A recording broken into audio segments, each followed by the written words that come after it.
Ni impanuka ikomeye cyane yabereye ku Ruyenzi ahitwa nka Kamuhanda uzamutse uva kuri Nyabarongo werekeza ku Ruyenzi, ahakunda guhagarara abapolisi haruguru gatoya y'isoko rya Kamuhanda.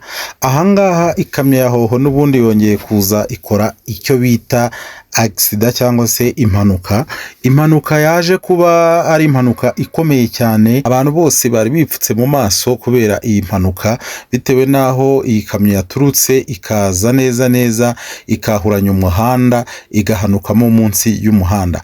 Byagenze gute? Iyi kamyo rero yari iturutse hejuru y'umuhanda, hari ahantu ubona hari umuhanda w'itaka. Izi kamyo zikunda kumanukamo zikoreye ikintu bita itaka cyangwa se ibintu bya laterite.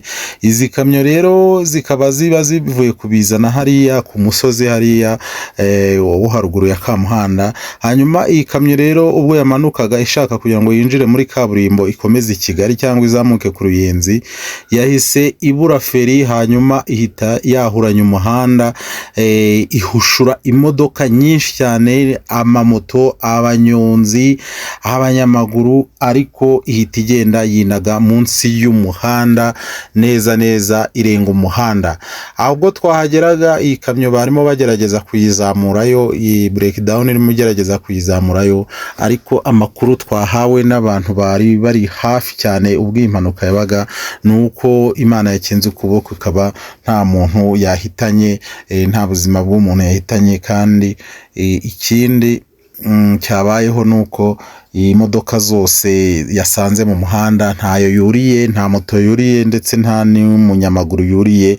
Iyi kamyo rero ni amahirwe y'Imana cyangwa se ni ukuboko kw'Imana kwakinzwe kugira ngo ye kugira umuntu ihitana. Aka kanya twari kuba turimo tuvuga tuti indi kamyo ihitanye abantu hariya ku Ruyenzi Kamuhanda, nyuma ya kamyo ya hoho iherutse kwivugana abantu n'ubundi hariya ku Ruyenzi, hariya kati hariya mu mujyi, ubwo yazaga ikitura hariya mu muhanda hariya iturutse za Gihara, igahitana imodoka zigera muri eshanu, ndetse hakagenderamo ako kanya ubuzima bw'abantu babiri barimo umwagenti wa mayinite ndetse n'umwana wavaga ku ishuri.